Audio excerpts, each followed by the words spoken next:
भोंदूबाबा अशोक खरात प्रकरणाने सध्या केवळ महाराष्ट्रच नाही तर संपूर्ण देश हादरला आहे. स्वतःला देव म्हणून घेणारा हा बाबा महिलांना कधी संशयास्पद पेय देऊन तर कधी तंत्रमंत्राच्या नावाखाली त्यांच्यावर गंभीर अन्याय करायचा. या बाबाचे अनेक सीसीटीव्ही फुटेजेस आणि व्हिडिओ सोशल मीडियावर व्हायरल झाले आहेत, ज्यामध्ये त्याच्या भयानक कृत्यांचा पर्दाफाश झाला आहे. पण या सगळ्या प्रकरणात अख्ख्या महाराष्ट्राला एकच प्रश्न पडला होता की अगदी सुशिक्षित आणि उच्चपदस्थ अधिकारी महिला देखील याच्या भूलथापांना का बळी पडत होत्या. तो असं काय करायचा की समोरची बुद्धिमान व्यक्ती देखील स्वतःचं भान हरवून बसायची. अखेर या प्रश्नाचं उत्तर एका महिलेने समोर येऊन दिलं आहे. कालपर्यंत फक्त त्याचे व्हिडिओ व्हायरल होत होते, तो काय करतोय त्याच्या केबिनमध्ये ते दिसत होतं. पण अखेर एका महिलेने समोर येऊन त्याचं सगळं सत्य सांगितलं.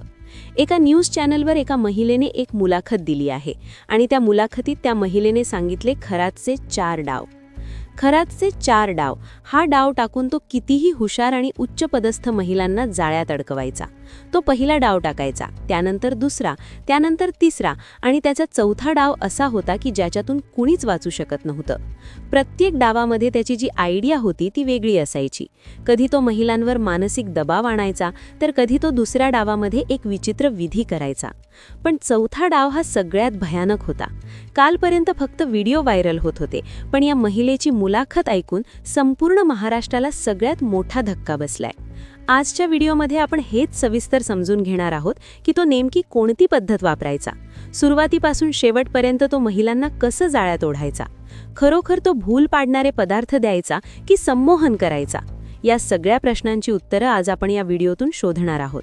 हा व्हिडिओ शेवटपर्यंत नक्की पहा, कारण यातलं सत्य कोणालाही चकित करणारं आहे. भोंदूबाबा अशोक खरात यांचं सत्य अखेर एका महिलेने कॅमेरासमोर येऊन सांगितलं. तो कसा महिलांना आपल्या प्रभावाखाली आणायचा, तो महिलांना काय सांगायचा, तो नेमकं काय बोलायचा, त्याचे ते 4 डाव कोणते होते हे महिलेने अखेर सांगितलं. आता त्याचा पहिला डाव कसा असायचा. महिलेने सांगायला सुरुवात केली होती जेव्हा एखादी महिला संकटात असते, मग ती कौटुंबिक समस्या असो, आर्थिक चणचण असो किंवा आरोग्याचा प्रश्न, तेव्हा ती आशेचा किरण शोधत या बाबांच्या दरबारात पोहोचते. इथेच बाबाचा पहिला डाव सुरू होतो. आता हाच त्याचा पहिला डाव असायचा की जिथून महिलेची चाचणी सुरू व्हायची आणि इथून त्याचा गेम सुरू व्हायचा. पहिल्या डावातच जवळपास 10 ते 15% महिला अडकून जायच्या, पण दुसरा आणि तिसरा डाव त्यापेक्षा भयानक होता. त्या नावानेच खरा टेबलवरचा खेळ सुरू व्हायचा. हा बाबा सुरुवातीला कधीच थेट कृत्य करत नसे. तो एखाद्या मानसोपचार तज्ज्ञासारखं बोलून आधी समोरच्या महिलेची सगळी कुंडली काढून घ्यायचा. तुझ्या घरात वाद आहेत का, तुला रात्रीची झोप लागत नाही का, कोणीतरी तुझ्यावर काही केलंय असं वाटतंय का, असे प्रश्न विचारून तो महिलेला बोलायला लावायचा. जेव्हा महिला स्वतःच्या अडचणी सांगते तेव्हा बाबा त्यातल्याच काही गोष्टी फिरवून अशा पद्धतीने सांगायचा की महिलेला वाटायचं, अरे बाबांना तर सगळं आधीच माहिती आहे, हे तर खरे देव आहेत. या पहिल्या डावात तो महिलांचा पूर्ण विश्वास संपादन करायचा. जोपर्यंत समोरच्या व्यक्तीला वाटत नाही की हा माणूस माझं भलं करू शकतो, तोपर्यंत बाबा आपली पुढची चाल खेळत नसे. इथे तो मोरपिसे फिरवणे, अंगारा धुपारा करणे किंवा साधे मंत्र म्हणणे अशा गोष्टी करून एक आध्यात्मिक वातावरण निर्माण करायचा. एकदा का महिलेचा विश्वास बसला की बाबा आपला दुसरा डाव टाकायचा. या डावाचं नाव आहे भीती. विश्वास संपादन केल्यानंतर तो अचानक गंभीर व्हायचा. तो सांगायचा, तुझ्या घरावर मोठं संकट आहे, तुझ्या पतीचा अपघाती मृत्यू होऊ शकतो किंवा तुझ्या मुलाचं आयुष्य धोक्यात आहे. भीती ही माणसाची सर्वात मोठी कमजोरी असते. जेव्हा एखादी स्त्री आपल्या कुटुंबाच्या सुरक्षेसाठी घाबरते तेव्हा ती विचार करण्याची शक्ती गमावते. याच काळात बाबा तिची नाकाबंदी करायचा. तो सांगायचा, ही गोष्ट कोणालाही सांगू नकोस, नाहीतर विधीचा उलट परिणाम होईल. अशा प्रकारे तो त्या महिलेचा संपर्क तिच्या घरच्यांपासून आणि मित्रमैत्रिणींपासून तोडायचा. ती महिला एका मानसिक विळख्यात अडकायची जिथे तिला वाटायचं की आता फक्त हा बाबाच आपल्याला वाचवू शकतो. बऱ्याच स्त्रिया या दुसऱ्या डावापर्यंतच इतक्या गुरफटून जायच्या की त्या बाबा सांगेल ती शांती किंवा विधी करायला तयार व्हायच्या. तिसऱ्या डावात बाबा खऱ्या अर्थाने त्या महिलेच्या वैयक्तिक आयुष्यात शिरकाव करण्याची तयारी करायचा. पण हे करताना तो थेट काहीही करत नसे, तर तो तिला मानसिकरित्या तयार करायचा. तो हळूहळू भाषेत बदल करायचा.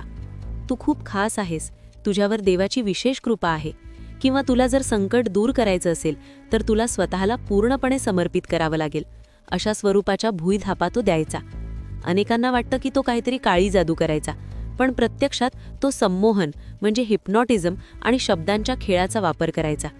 तो महिलेला अशा मानसिक दबावाखाली आणायचा की तिला चुकीचं काय आणि बरोबर काय यातला फरकच कळत नसे. बऱ्याच महिलांना इथेच संशय यायचा आणि काही धाडसी महिला या तिसऱ्या डावातून बाहेर पडायच्या. पण ज्या महिला दुसऱ्या डावात पूर्णपणे घाबरलेल्या असायच्या त्या तिसऱ्या डावातील बाबाच्या अयोग्य मागण्यांनाही देवाज्ञा समजून बळी पडायच्या. आता येतो सर्वात भयानक आणि निर्णायक चौथा डाव. हा तो टप्पा आहे जिथून परतीचे सर्व दोर कापले जायचे.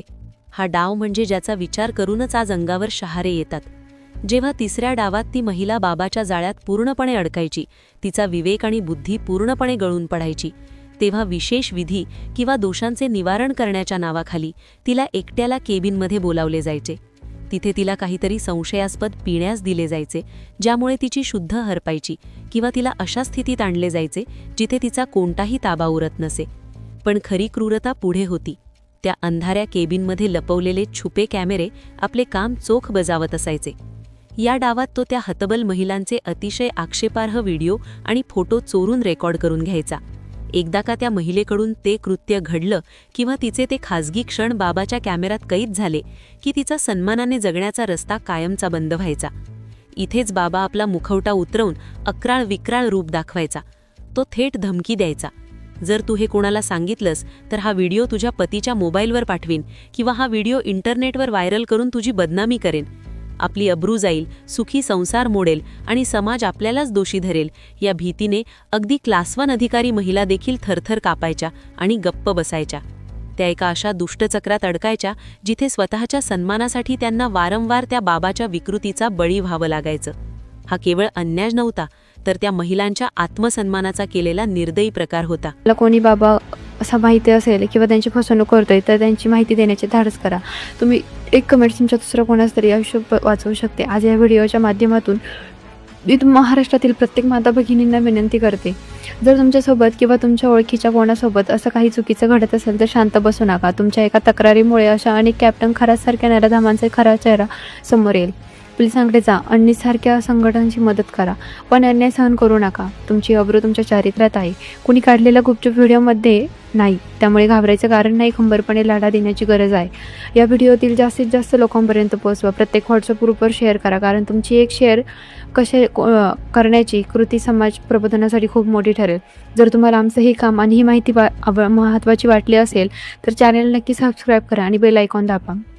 आपण एकत्र मिळून अशा भोंदूगिरीचा नायनाट करूया. पुन्हा भेटूया एक नवीन आणि जागृत करणाऱ्या विषयासोबत. तोपर्यंत काळजी घ्या, सतर्क राहा. जय हिंद, जय महाराष्ट्र.